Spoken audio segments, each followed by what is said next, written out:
Visão Espírita, a revista eletrônica do Espiritismo.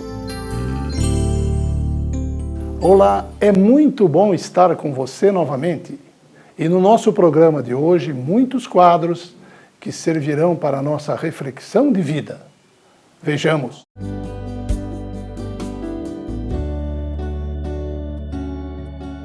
Entrevista.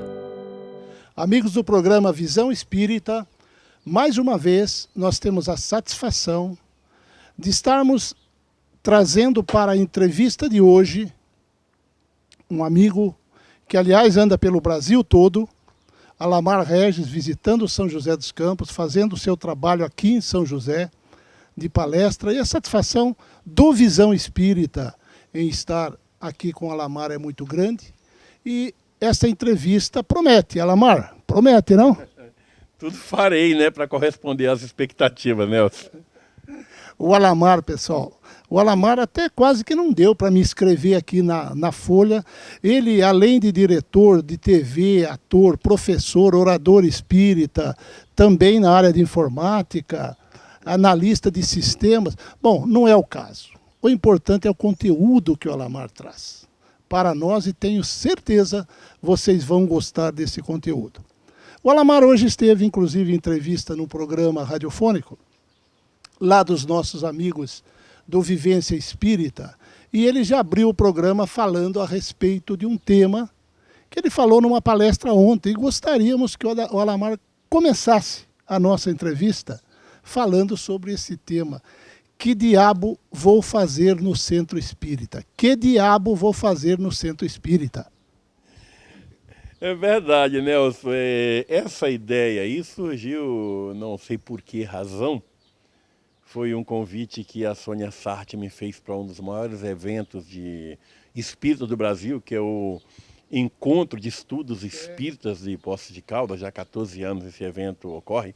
É um dos maiores e mais belos do Brasil, que eu quero sugerir a você, telespectador, a participar. Acontece em novembro de cada ano, e este ano também vai ter dias 20, 21 e 22, em Poços de Caldas. Vai muita gente daqui de São José, da região do Vale do Paraíba, e sugiro que vocês também vão conhecer, porque são 1000 e poucas pessoas de vários lugares do Brasil. É uma maravilha. Há uns 3 anos a Sônia me ligou, porque eu sou um dos palestrantes de lá. Não é por isso que o evento é bom, não. É porque tem muita gente boa mesmo. E ela sempre no começo do ano liga para os palestrantes para saber qual é o tema da palestra daquele ano. E nesse dia, por acaso, eu não estava com palestra espírita nenhuma na cabeça. Eu tinha chegado da Rua Santa Ifigênia, no centro de São Paulo, com os equipamentos que eu estava a fim de testar, já que eu sou muito ligado à tecnologia, gosto muito disso. E ela me ligou que tinha que mandar o material para a gráfica, para imprimir os cartazes e os folders. E perguntou, Alamar, qual vai ser o tema da sua palestra deste ano? Eu falei, Sônia, eu não estou com palestra espírita na cabeça, não tenho nem ideia de que qual tema. Eu faço o seguinte, eu ligo depois para você. Mas ela manda agora, porque a gente tem que mandar para a gráfica amanhã. Eu falei, meu Deus do céu, o que é que eu vou fazer?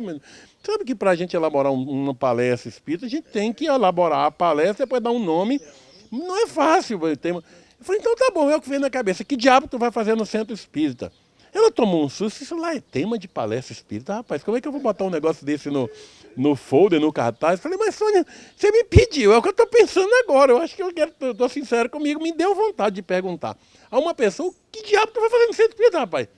Bem descontraídamente. Agora você bota aí o que você vai fazer no Centro Espírita, já que espírita tem que ser muito cuidadoso para não ferir suscetibilidade, se botar que diabo, vão te baixar a língua, então fica assim mesmo. Mas o que eu tinha vontade de perguntar para as pessoas, e quero perguntar a você também, telespectador, que vai a Centro Espírita, que diabo tu vai fazer no Centro Espírita? Olha, Mari, dentro dessa linha, muitos espíritas dizem que você fala demais. Né?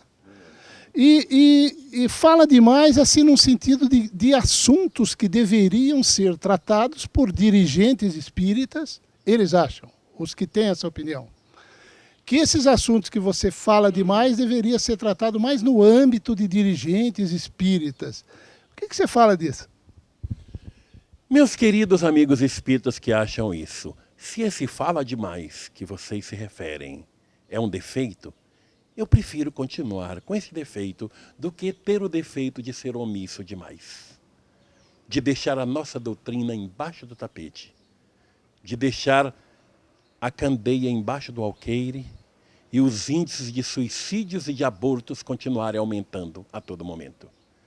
Se falar demais é romper com o excesso de humildade teatralizada, humildade de Araque, humildade de fingimento, eu prefiro continuar com o defeito de falar demais, porque faz bem a muita gente. Mas esse livro do Alamar, esse último, Parente, uma praga na vida da gente. Alamar, parente é uma praga na vida da gente, por quê? Meu amigo, eu posso assegurar a você que a maior parte da sociedade tem parentes que são verdadeiras pragas. E essas pessoas, inclusive espíritas, numa concepção equivocada do que seja o espiritismo, acham que devem ser submissas a pessoas intolerantes, agressivas, problemáticas, chantagistas que infernizam as suas vidas, achando que tem que ser caridosas com ela, que tem que compreender os seus defeitos e tem que sofrer por causa das agressões delas, e é um entendimento absolutamente equivocado. A doutrina espírita nos sugere que sejamos racionais, jamais masoquistas. Então, quando você se obriga a aceitar, a ter que entender, que ter que compreender a chantagem, principalmente de parentes, ao contrário de você ajudá-lo, você está estimulando a ser cada vez mais chantagista e é aí que ele vai infernizar a sua vida. O que é preciso, Nelson, eu sempre digo para as pessoas, é que não apenas o espírita, mas o ser humano de um modo geral, aprenda a ter autoridade, aprenda também a ser enérgico diante dos abusos das pessoas. Porque eu sempre faço referência a um produto antigo do passado que era a benzetacil, a injeção benzetacil. Você lembra? É provável que você já deve ter tomado umas espetadas daquela praga, né? Doía que era só uma desgraça, está ali o Liraus também com um cara que tomou muita benzetacil. Ninguém se revoltava contra o médico que receitou e nem contra a enfermeira que aplicou, porque doía. Era um santo remédio. Ô Alamar, e entrando dentro da linha do preconceito que alguns espíritas dizem que sentem em relação, ou melhor, sente-se preconceito contra os espíritas por parte de alguns adeptos de outras religiões, mais fanáticos, na área social, na área profissional, às vezes de autoridades mesmo. Você vê eventos, às vezes, que estão lá religiões, várias religiões representadas, mas não tem o espírita ali representando. Isso parece um preconceito?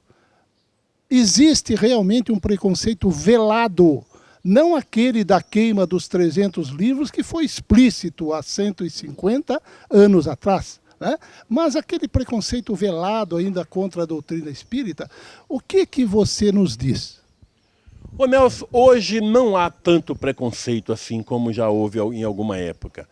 Havia épocas em que achavam que nós espíritas éramos macumbeiros, feiticeiros, cartomancistas e coisas dessa natureza. Hoje a sociedade melhor informada, ela sabe que o espiritismo não tem a ver com isso, a não ser que seja gente de extremo mau caráter, como alguns religiosos que sabem que não é isso, mas fazem questão de dizer para o seu público, através de rádio, de televisão e da tribuna das suas igrejas, que nós somos praticantes de magias, dessas coisas todas. Tá? Agora, esse preconceito, quando existe por parte de alguém abusando de uma autoridade, quer dizer, é alguém que está num cargo, numa secretaria municipal, estadual, seja lá quem for, de um órgão público de qualquer natureza seja, que faz um evento para discutir determinados assuntos ligados à filosofia religiosa, ao ecumenismo, e não chama o espírita, isso é um absurdo, isso é uma ignorância daquela pessoa, e ainda dentro daquela mania antiga de querer fazer as coisas conforme conveniências religiosas tradicionais. Agora, isso é o tipo da coisa que persiste por omissão dos próprios espíritas. Porque se os espíritas fossem mais ativos, eles iriam para dentro das universidades. Como os protestantes vão, como os católicos vão. E tem um detalhe, todo espírita que tem a audácia de ir para a universidade, sempre é aplaudido de pé. Muito bem aceito. Sempre é muito bem aceito, em todas as universidades, em qualquer lugar do Brasil. Por que não vão? Todo espírita que se propõe a fazer um programa de rádio, de televisão, tem audiência. Eu estou participando do seu programa Visão Espírita pela primeira vez, como participei do programa Vivência Espírita aqui na Rádio Piratininga pela primeira vez. Não foi preciso o Jorge e o Rui me dizer que o programa aqui tem uma grande audiência, que eu já sabia que tinha. Porque assim tem em tudo quanto é lugar do Brasil, em qualquer lugar onde se faz um programa espírita, como tem nos Estados Unidos, até nos Estados Unidos, programa feito em português, um país de língua inglesa, tem uma grande audiência, porque tem pessoas de língua portuguesa, sejam eles de Angola, de Portugal, do Brasil, ou até de língua hispânica, que entende a fala em português, entope os telefones e os chats lá das emissoras de rádio para assistirem. Por quê? Porque o assunto espírita é interessante. E continuando nesta linha religiosa, Lamar, achei até interessante uma afirmação que você tem a respeito de Deus, que as pessoas, elas não basta acreditar em Deus, é preciso saber Deus. O que é isso? Saber Deus é o seguinte, porque o acreditar é uma fase ainda primária do ser humano. Eu acredito em Deus, você acredita ainda acredito em Deus, eu acredito na reencarnação. É como aí eu pergunto para alguém, você, meu telespectador, você acredita que a Lua existe? Bom, acreditar que a Lua existe, não, eu sei que a Lua existe. Olha para o alto e vai, olha lá, ela está lá, eu sei que ela existe, olha lá, ela está lá. Isso é saber. Então, quando você passa a praticar uma religião ou filosofia com racionalidade, você procura conhecer Deus. E não é difícil você conhecer Deus. Com lógica, com ciência, com sensatez, com comprovações. Tem vários motivos. Daria uma palestra falando sobre as provas científicas da existência de Deus, que Divaldo já faz há algum tempo, eu gosto de fazer também, e para você mostrar o porquê que você sabe Deus. Crer em Deus é uma fase como se fosse um curso primário. Crer em Deus, saber Deus é a evolução disso. Realmente é muito interessante essa reflexão, né? Muito interessante. E dentro desta linha ainda religiosa, vamos assim dizer, o Alamar tem uma história de Bíblia, a respeito da Bíblia. Você, às vezes, coloca vários tipos de correções que a Bíblia vem sofrendo ao longo, né, de todos esses séculos. Ok, eu acho que nós poderíamos fazer uma entrevista até inteira aqui só sobre o que você tem de reflexões e de colocações sobre a Bíblia. Mas hoje nós ouvimos uma afirmação sua, aquela da Bíblia, que aliás a gente vê em todos os lugares, que é a afirmação, o Senhor é meu pastor e nada me faltará. Mas você parece que corrigiu essa afirmação. É verdade, católicos e protestantes vivem pronunciando isso, inclusive espíritas. Tem espíritas que gostam de fazer referências ao Salmo 23, que o Salmo 23 não é só isso, o Salmo é grande, tem várias coisas. Mas a frase mais citada é essa: o Senhor é meu pastor, nada me faltará. E é uma frase equivocada. Só que não fui eu que descobri esse equívoco. Eu falo pelo estudo que fiz da obra do fantástico estudioso Severino Celestino da Silva, que é o Analisando as Traduções Bíblicas, que ele foi ao hebraico, ele conhece o hebraico, ele conhece o grego, é um doutor também lá da Paraíba, e ele foi analisar profundamente e chegou à conclusão de que a palavra colocada no hebraico não é nada, é não. Está lá colocado, o Senhor é meu pastor, não me faltará. Ele, Deus, não me faltará. Quando se fala nada me faltará, subentende que coisas não me faltarão. Coisas não me faltarão. O Senhor vai sempre me dar coisas. Nada é coisa, são coisas. Não me faltará. Ele, Deus, não me faltará. Enfim, e as traduções da Bíblia estão cheias de equívocos dessa natureza. Muitas coisas. Só o João Ferreira de Almeida, o autor da maior tradução bíblica para o português, ele mesmo, na sua honestidade, na sua dignidade, antes de desencarnar, comprovou e disse: é lamentável que eu informe que na tradução que eu fiz do português, numa pesquisa de revisão que fiz, encontrei mais de 2.000 erros. Imagine. Que coisa.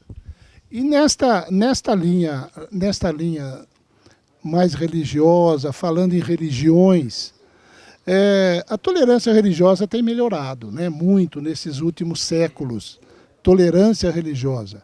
Nós tivemos aquele evento há 150 anos atrás do Alto de Fé de Barcelona, que foi até um motivo de um dos programas nossos no mês de Kardec, em outubro, e focando, inclusive, o avanço da tolerância religiosa. E o Alamar, que aqui está, ele tem muitos amigos que convivem com eles dentro da própria hierarquia católica.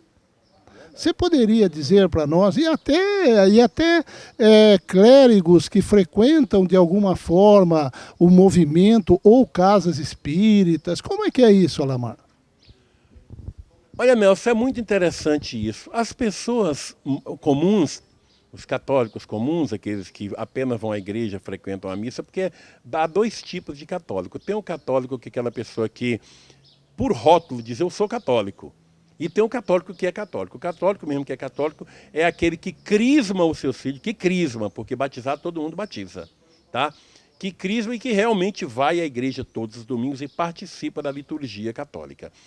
Essas pessoas, tanto o católico comum como o católico praticante, acham, por conta do que dizem os seus líderes das suas igrejas, um padre tal, um bispo tal, que a igreja condena o espiritismo, mas não é verdade. A igreja não condena, apesar dela condenar um monte de coisa, se achar no direito histórico de condenar um monte de coisa, e já condenou mesmo no passado. Mas eu posso assegurar a você, com toda certeza, que a maioria dos padres e dos bispos católicos, assim como das freiras, aceitam e admitem as ideias espíritas. Partindo do princípio que o espiritismo não tem proposta de ser a religião do futuro, de tomar espaço de religião nenhuma. Muito pelo contrário. Desde que começou, os espíritos sugeriram que as ideias espíritas poderiam ser incorporadas às religiões, sem pretensão de tomar o lugar delas. Então ele não veio com essa proposta de ser uma igreja, de competir com religião nenhuma. Muito pelo contrário, foram os intolerantes da época que fizeram o espiritismo ter esse quê de religião. Os espíritas da época, como muitos de hoje, que entendendo equivocadamente a proposta de Kardec, só porque os espíritos responderam para Kardec que Jesus é o maior modelo e guia que nós devemos seguir, acharam que por ter Jesus no meio tem que ser religião. Como se Jesus tivesse pregado alguma religião. Nunca ele ensinou religião nenhuma, ensinou o amor. Então, meus amigos, eu tenho uma relação muito grande com muitos padres, 200 e poucos padres, mais de 40 bispos católicos, um cardeal emérito e mais de 1.200 freiras, quase todas estudiosas da doutrina espírita, inclusive algumas que sabem mais sobre espiritismo do que a maioria dos espíritas que eu conheço. Alamar, se eu pegar esse gancho aí, nós fizemos uma pesquisa aqui em São José dos Campos a respeito do medo da morte e reencarnação. É mais ou menos uma amostra de umas 500 pessoas, a maioria católicos, 58% católicos, e 20 e poucos evangélicos protestantes, 18 mais ou menos de espíritas. Bom, em suma, tinha uma pergunta lá que falava a respeito de se a pessoa admite a reencarnação. Né? Não importa em que nível, mas se ela admite a reencarnação. E para surpresa nossa, mais de 50% de toda a amostra, isso quer dizer que muitos católicos, ou a maior parte dos católicos, responderam que acreditam ou que aceitam em algum nível a reencarnação. Isso para nós, de alguma forma, foi surpresa e de outras não, porque a gente também conversa muito com amigos católicos que abrem, sem ser o aspecto de crença, mas um aspecto muito mais de espiritualidade, uma discussão, uma conversa a respeito disso. Então, aqui quais seriam as suas considerações ao nós constatarmos que a reencarnação ela realmente está avançando sobre o ponto de vista também na crença, vamos assim dizer, católica? É porque a questão a reencarnação não é uma questão religiosa. Não. É uma realidade, não é patrimônio do Espiritismo. Não foi o Espiritismo que inventou isso. A reencarnação é um fato também, do mesmo jeito que tem o você saber Deus, tem o você saber ou não a reencarnação. Eu jamais me atreveria a estar diante de uma câmera, com o microfone na mão, falando com tanta ênfase sobre reencarnação, só porque eu creio na reencarnação, eu acredito na reencarnação. Ora, eu tive que fazer a minha busca também, porque eu não quero enganar a mim mesmo. Eu sempre uso uma citação que é minha nos meus e-mails e nas minhas palestras, que diz o seguinte: enganar os outros é uma questão de desonestidade, mas enganar a gente mesmo é uma questão de burrice. Então eu não vou querer enganar a mim mesmo. Então eu fui fazer as minhas buscas para saber o que existe de fato dessa coisa chamada reencarnação. E temos comprovações extraordinárias, não apenas no livro do Dr. Ian Stevenson, quando nos traz o célebre 20 casos sugestivos de reencarnação, assim como do meu querido amigo desencarnado hoje, Dr. Hernani Guimarães Andrade, com o livro Reencarnação no Brasil, e o novo do Dr. Ian Stevenson, de mais de 2.400 páginas, um livro que não foi nem traduzido para o Brasil, porque é grande demais, é muito volumoso, e as editoras não encontraram ainda uma justificativa comercial que viabilizasse a edição de um livro tão grande para o Brasil. Mas é um livro contundente, não tem como ninguém dizer que não existe. Infelizmente, não sei se o termo é infelizmente, só está no inglês, não está no português, mas é impressionante o novo livro. Ele desencarnou recentemente, Dr. Ian Stevenson, mas o que ele coloca nesses 2 volumes, que dá um total de 1.400 e tantas páginas, é impressionante, é inquestionável. E outra coisa, ele adota ainda a humildade autêntica, 20 casos sugestivos. Nunca afirma comprovativo, para não pegar muito pesado. O que sugerem. Só que quando você vê os casos, não tem como. Nós temos o trabalho do Dr. João Fiorini, da inteligência da Polícia do Paraná. O Dr. João Fiorini, ele comprovou através do meu programa casos, inclusive, que dizem que um estudo que eu não sabia, e nem o movimento espírita traz esse estudo no seu bojo, não tem livro espírita que trata disso. Ele que veio trazer essa questão pelas suas pesquisas. Quando a gente reencarna, a gente traz no corpo a mesma impressão digital da encarnação passada, porque a impressão digital é um registro perispiritual. Eu achei uma afirmativa assim no meu programa de televisão, no programa com eu entrevistando, mas, Fiorini, qual é a prova que você tem disso? Ele falou, olha, mas eu já tenho testes, mas nós poderíamos fazer um programa ao vivo. Fizemos um desafio no ar e eu pedi para os telespectadores, senhores telespectadores, estou aqui com o meu entrevistado, Dr. João Fiorini, e ele sugere o seguinte: se você tem um garoto, um garotinho em casa, você, seu vizinho, um tio, um garotinho que todo mundo diz, por exemplo, mas esse menino é o avô dele todinho. Um avô que já morreu há não sei quantos anos, há 15, há 20 anos. Todas as manias do avô, esse diabo desse menino tem. O avô era mulherengo, esse moleque com 12 anos, não pode ver uma mulher. E o avô tinha uma mania de coçar a orelha assim, ele coça. O avô gostava de violão, ele gosta de violão. O avô gostava de... É o avô todinho. Quando estiverem diante de um caso desse, faça o seguinte: procure ver se algum parente deve ter guardado a carteira de identidade do avô, ou a carteira de trabalho, qualquer documento que tenha impressão digital do velho, do falecido, procure aquilo, fotografe, bem legível, aquela impressão digital. E tire a impressão digital do garoto.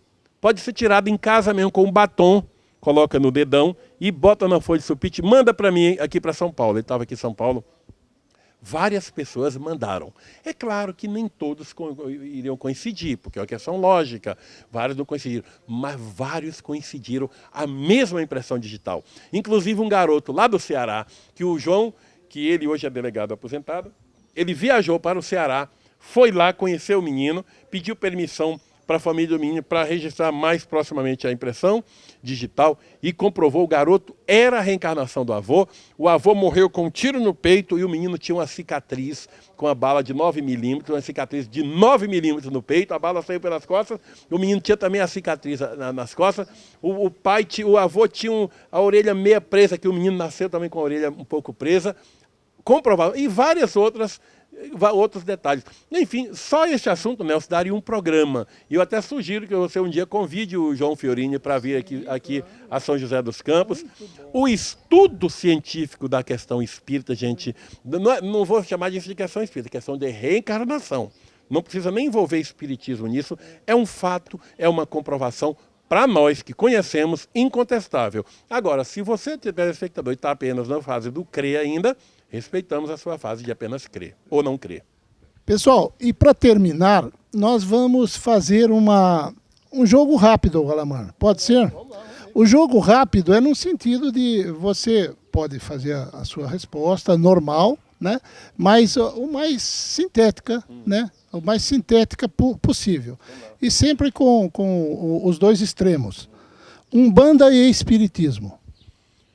Na Umbanda eu vejo mais humildade do que no meio espírita. Não é a mesma coisa. Não é espiritismo umbandista e espiritismo kardecista. Umbanda é umbanda, espiritismo é espiritismo. Uma proposta religiosa válida como qualquer outra que deve ser respeitada. Rádio e televisão. Cada uma tem seu espaço. O rádio tem um espaço muito grande, principalmente porque consegue falar para as pessoas que não têm tempo de estar concentrada com as vistas para a telinha, as pessoas que estão escutando através no carro, principalmente aqui no estado de São Paulo, com esses congestionamentos terríveis. O rádio tem um papel extraordinário, nós não podemos deixar de considerar. E a televisão, lembrando que a televisão é imagem, que nós temos que mostrar as imagens, fazer reportagem das coisas boas que tem por aí para mostrar para as pessoas. Enfim, são papéis diferentes, porém ambos voltados para o mesmo objetivo, levar as pessoas à informação. Homossexualidade e heterossexualidade.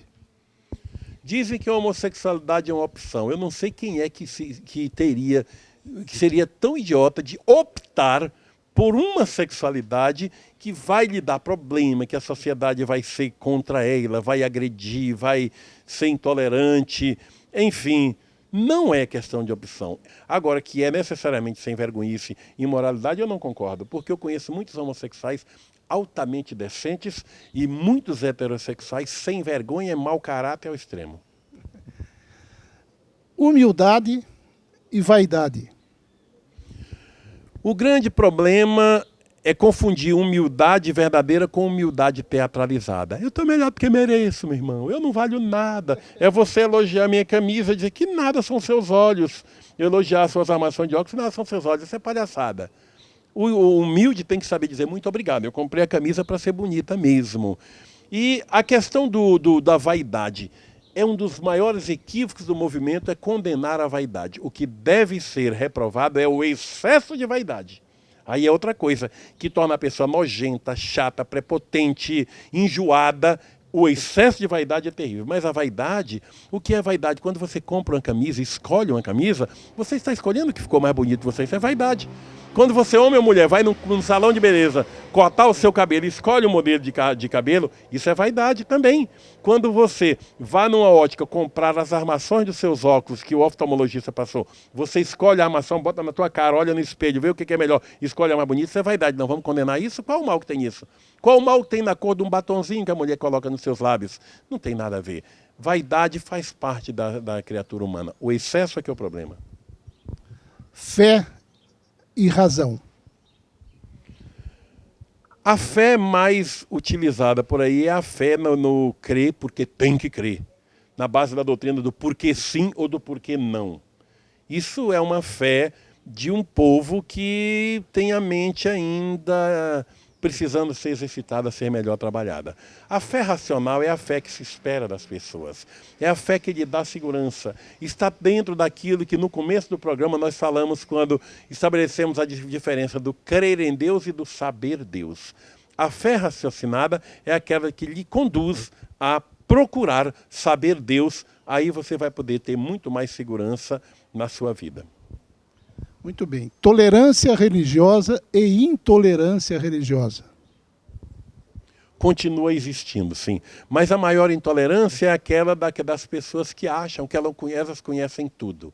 Nós encontramos, inclusive no nosso meio espírita, algumas pessoas dizendo isto não é espiritismo quando se vê diante de um ensinamento novo ou de uma abordagem diferente de algum expositor. Aí perguntas, você foi estudar profundamente o que o expositor disse? Você procurou estudar profundamente aonde aquilo que apareceu num livro? Será que os espíritos resumiram, determinaram, até encerraram a doutrina espírita com Allan Kardec? Claro que não. O próprio Kardec diz que o dia que a ciência comprovar que nós espíritas estamos equivocados em algum ponto, devemos abandonar o ponto equivocado e seguir a ciência. O dia que a ciência nos trouxer novas revelações, devemos incorporar as novas revelações. Só que tem muitos espíritas que não querem incorporar coisa nenhuma. Eles acham que conhecem tudo, como se já tivessem visitado outros sistemas além do sistema solar, os sistemas lá próximos às estrelas de Andrômeda, a constelação Hércules, e até tivesse saído fora da Via Láctea para poder dizer o que é o que não é no mundo espiritual. E, finalmente, Deus, diabo.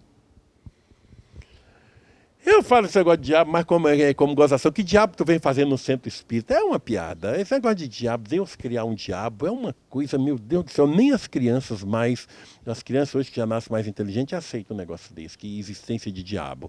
Existem sim almas perturbadas, espíritos doentios, espíritos fanáticos, que gostam de perseguir as pessoas, tanto encarnadas como desencarnadas. Então nós vamos ser sempre alvos desses perturbadores, desses desagregadores, desses espíritos ruins. Deus está aí, Ele colocou-nos no mundo para aprendizado, sempre dentro daquela ideia de que o mundo não é uma penitenciária, onde nós estamos aqui para sofrer e para pagar coisa nenhuma. É uma universidade, onde nós estamos aqui para aprender, para evoluir, para crescer sempre. Jamais Ele colocaria diabo, porque seria contraditório à sua suprema inteligência, coerência, lógica e bondade. Telespectadores, infelizmente, né, nosso tempo está encerrado e nós pediríamos uma próxima oportunidade ao Alamar, assim como também nós estamos exibindo aí embaixo os contatos daqueles que queiram não só conhecê-lo através da internet, da televisão, dos meios de comunicação, esses endereços que estão aparecendo aí no seu vídeo. E, Alamar, nós sentimos mesmo, e as suas despedidas com dor no nosso coração. Eu agradeço, Nelson, a você e toda a equipe do Visão Espírita daqui de São José, pela atenção que me foi dedicada, pelo carinho, pela a disposição de respeitar o ponto de vista das pessoas, o meu ponto de vista, em que pese o desejo de alguns espíritas ser o de me calar. Quando um espírita chega a dizer não vá para o centro assistir a palestra do fulano, isso é um processo de inquisição, isso é um processo de ditadura, um processo de censura. É uma vergonha que aconteça isso no meio espírita. Quando você abre a câmera e o microfone do seu programa para alguém falar, não quer dizer que necessariamente você tem que concordar com tudo que a pessoa falou. Não posso exigir que você tenha que concordar com tudo que eu disse. Mas vamos a Voltaire quando diz, eu posso até discordar do que tu dizes, mas defenderei até a morte o teu direito de dizer o que quiseres. É uma maravilha. Se todos pensassem assim, seria uma maravilha o mundo. Muito obrigado, amigo telespectador. A hora que me convidar, estarei novamente à disposição do Visão Espírita. Um abraço. Amigos, até a próxima. Você está assistindo o programa Visão Espírita, a revista eletrônica do Espiritismo. Não saia daí!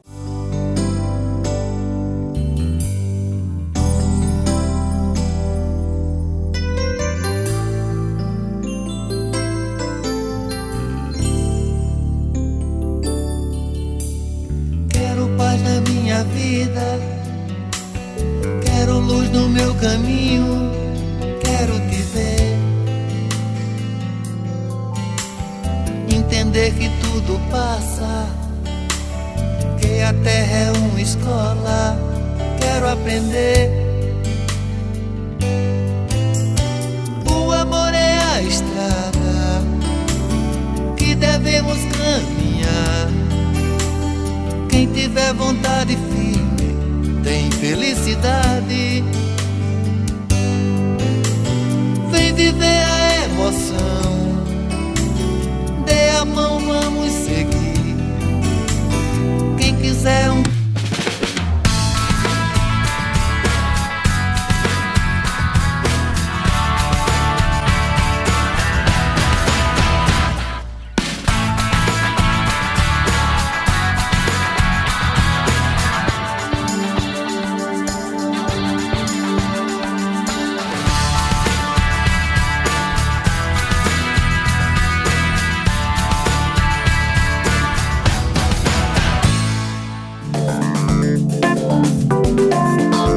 E por falar em...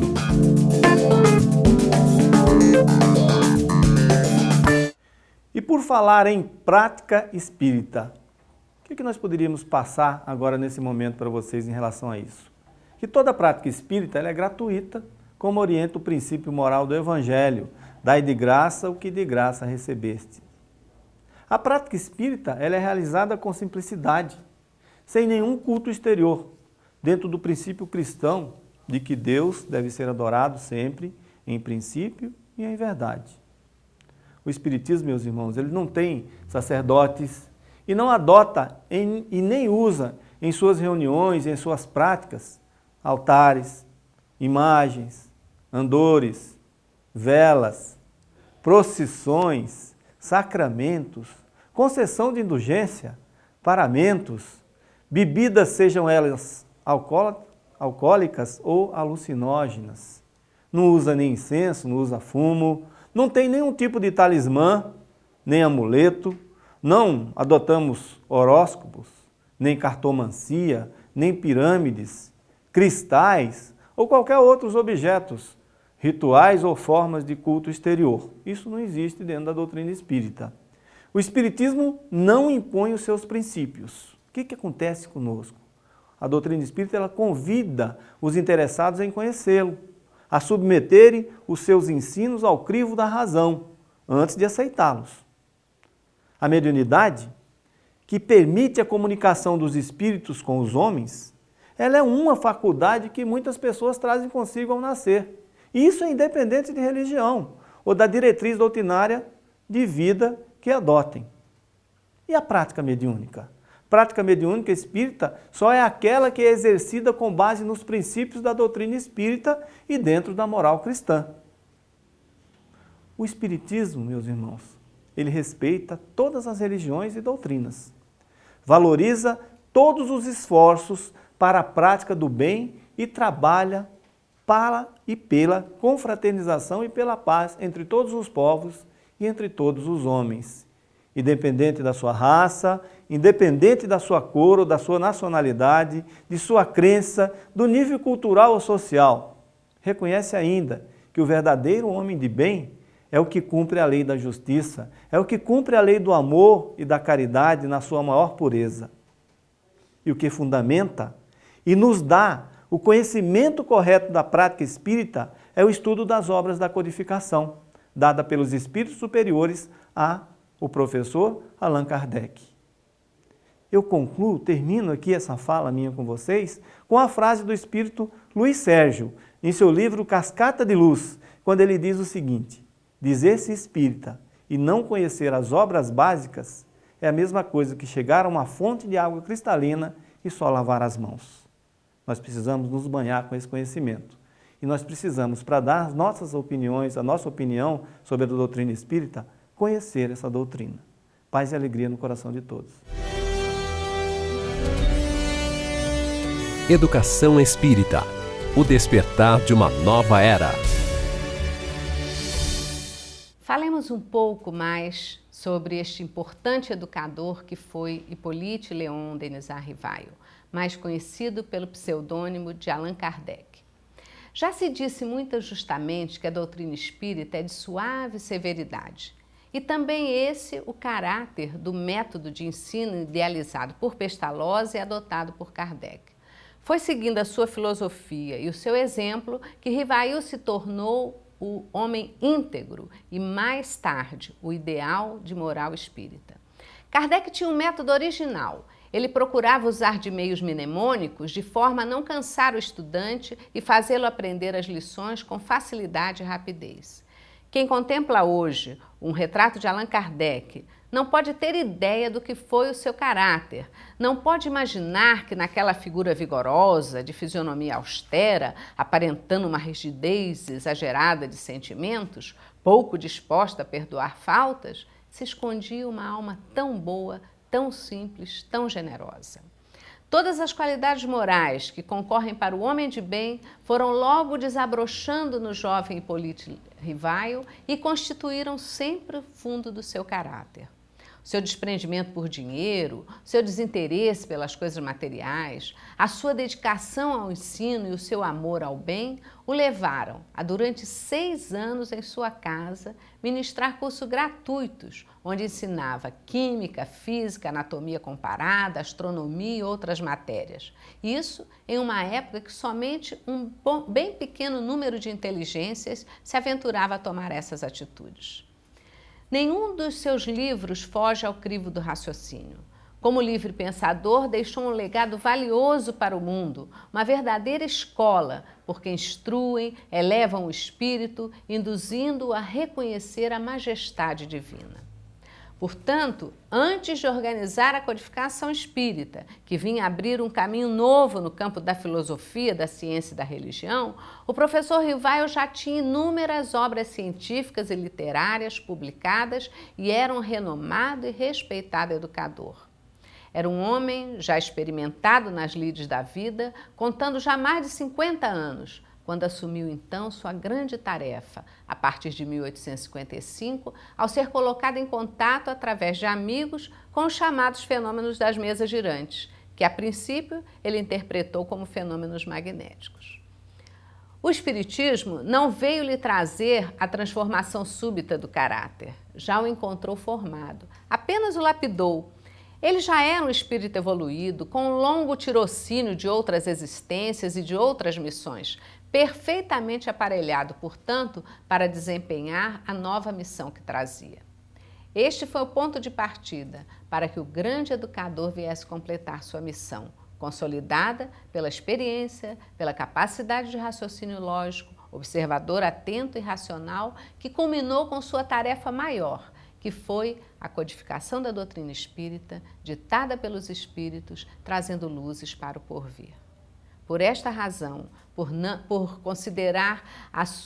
considerar sua a obra da codificação, ele optou por utilizar um pseudônimo, Allan Kardec, que foi seu nome em uma encarnação anterior, para que as pessoas não pensassem que as obras organizadas por ele eram de sua autoria. Considerava-se humildemente apenas um intermediário dos espíritos. E diante disso tudo, então, vale a pena repetir. É admirando tão nobres qualificações que a gente fica extasiada diante da gigantesca figura do educador que foi Allan Kardec. Obrigada, Kardec, e que possamos cada vez mais reconhecer a grande missão desse ilustre espírito que veio contribuir com uma nova trajetória para a humanidade. Momento de arte.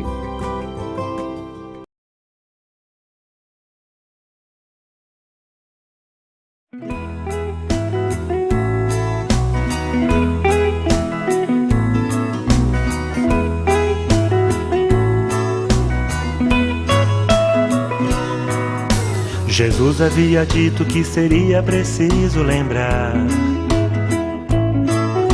as coisas que ele disse e o homem não soube entender,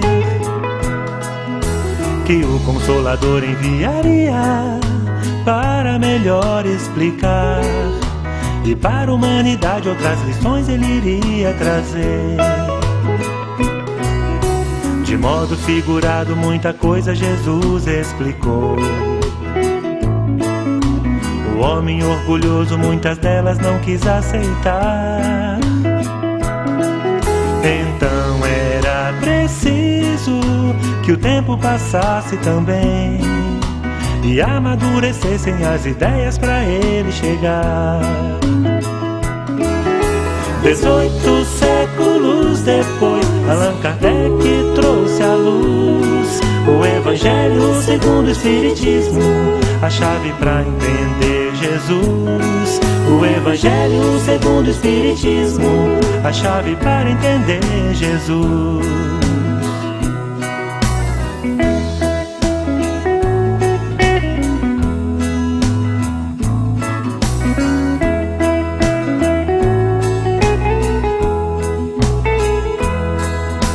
Que o Consolador enviaria para melhor explicar, e para a humanidade outras lições ele iria trazer. De modo figurado muita coisa Jesus explicou. O homem orgulhoso muitas delas não quis aceitar. Então era preciso que o tempo passasse também e amadurecessem as ideias para ele chegar. 18 séculos depois, Allan Kardec trouxe à luz o Evangelho segundo o Espiritismo, a chave para entender Jesus. O Evangelho segundo o Espiritismo, a chave para entender Jesus. 18 séculos depois, Allan Kardec trouxe à luz o Evangelho segundo o Espiritismo, a chave para entender Jesus. O Evangelho segundo o Espiritismo, a chave para entender Jesus.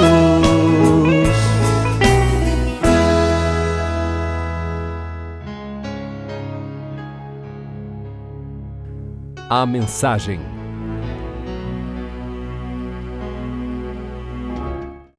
Olá, minha gente. Você já correu muito hoje? Todos nós vivemos um corre-corre absurdo nos dias que vivemos hoje. E fazemos, corremos. E depois nós temos aquela sensação de não ter feito nada e não chegar em lugar algum. Será que isso também se passa com vocês? É claro que sim, não é? Mas há sim necessidade de, quando em quando, a gente parar um pouquinho. Você já pensou como é interessante a gente observar as outras pessoas? Sente num jardim, no banco de uma praça, fique observando as pessoas passarem. Os mais diversos semblantes vão se fazer. Semblantes de alegria, de tristeza, de sofrimento. E a gente vai descobrindo que todos somos iguais. Vivemos momentos de alegria, vivemos momentos de dor, vivemos momentos de amargura, mas tudo isso se faz como um geral. E é bom que isso leve para a gente um alerta de que devemos sim parar para dar atenção a esses detalhes da vida. A vida, enfim, não é só trabalho, não é? Nós temos que dar atenção, por exemplo, para aqueles com os quais convivemos. Quanto tempo faz que a gente não para e não conversa com a nossa esposa, a nossa mulher, de uma forma tranquila? Não aqueles monossílabos normais de não é, sim, não, mas uma conversa legal. Quanto tempo a gente não conversa, não brinca com os nossos filhos, não conversamos com os nossos idosos? Eles precisam tanto conversar e nós nunca temos tempo para isso. Gente, há necessidade sim de que nós possamos ponderar a respeito dessa correria que se transformou a nossa vida. Aí você dizer, não, mas eu tenho que trabalhar, eu tenho que ganhar dinheiro. Tudo no seu devido tempo. Há necessidade de que possamos organizar sim as nossas atividades para que possamos dar a César o que é de César, a Deus o que é de Deus. E por falar em conversar com esse, conversar com aquele, como é que vai a sua conversa com Deus? Quase que nem dá tempo, né? É interessante que muitas pessoas nos dizem que à noite, quando vão fazer a sua leitura evangélica, quando vão abrir o livro e ler a orientação, já estão tão cansados que não conseguem parar sem bocejar. Com aquele sono terrível. Será que é algum espírito? Não, gente, não é um espírito. Somos nós que estamos cansados, somos nós que estamos sem disposição. Errado, porque precisamos sim, nessa hora, torná-la sagrada para que a nossa integração com o plano espiritual se faça de uma forma amorável. Eles estão sempre ali, mas nós estamos às vezes longe com o nosso cansaço. Vamos conversar com Deus de uma forma legal, franca, amiga, descansada, pelo menos uma vez por semana na nossa oração familiar, não é? Mas pare um pouquinho, viu? Pare com essa correria que você não vai chegar a lugar nenhum. Como se diz normalmente, né? Nós passamos e as coisas continuam. Pense nisso. Tchau.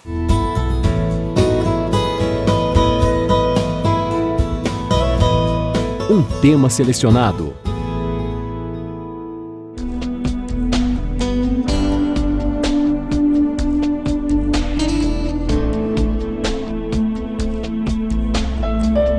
Minha profissão é pesquisar sobre a água e fazer a transmissão desse resultado para o mundo inteiro.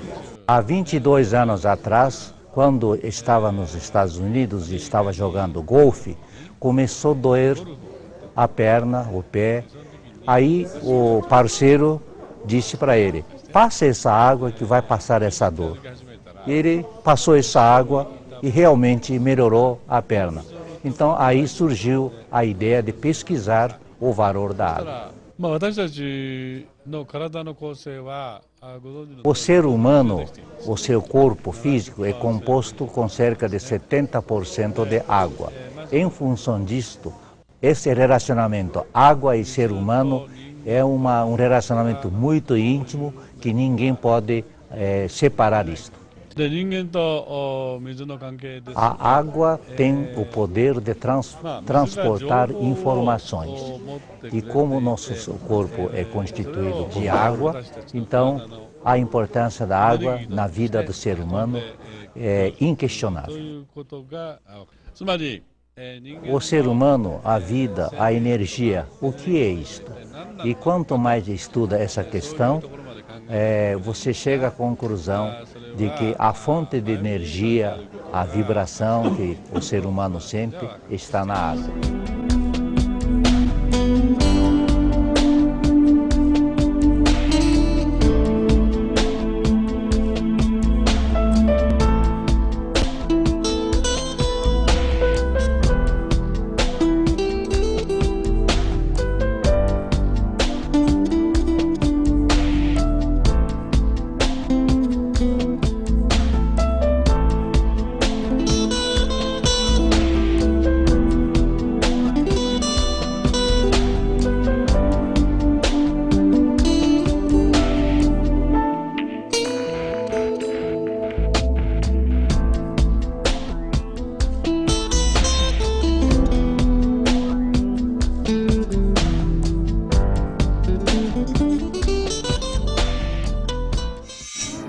Corrente de energização da água.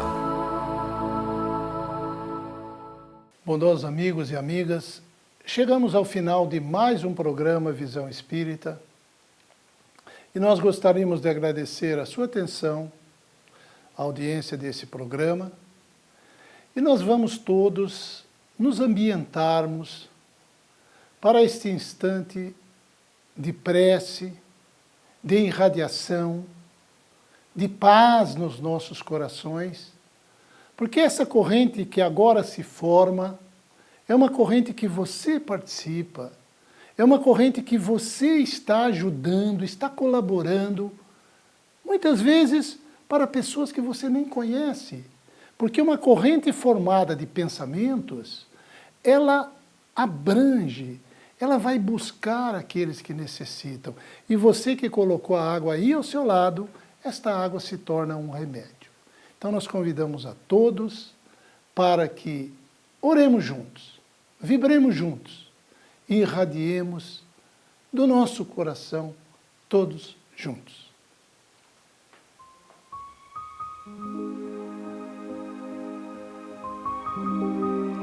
Bondosos espíritos amigos, espíritos protetores de todos os lares que nos assistem neste momento.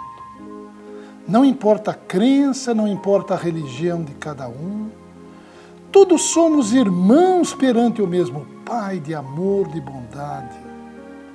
Elevemos todos os nossos pensamentos, fazendo vibrar esta corrente de confiança, de fé, que nesse instante o nosso sentimento no bem, o nosso sentimento de amor, de caridade, vai ajudar alguém, vai beneficiar um irmão, uma irmã, que pode estar aí ao seu lado, ou ser um desconhecido, não importa.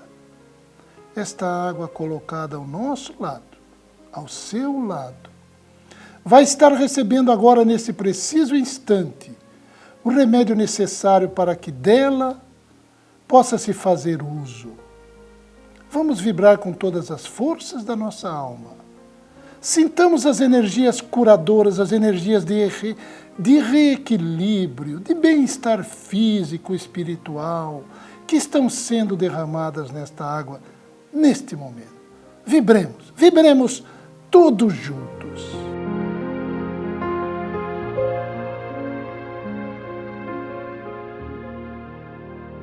Agradecemos a Deus e a Jesus, agradecemos aos seus prepostos, que são os espíritos amigos e protetores de todos os lares participantes desta corrente de caridade. Muito obrigado, muito obrigado.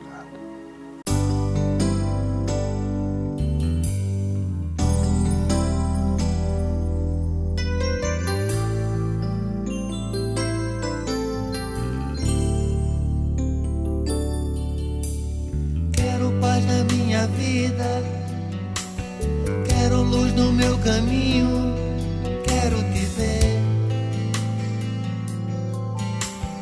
entender que tudo passa, que a terra é uma escola, quero aprender. O amor é a estrada que devemos caminhar. Quem tiver vontade firme tem felicidade.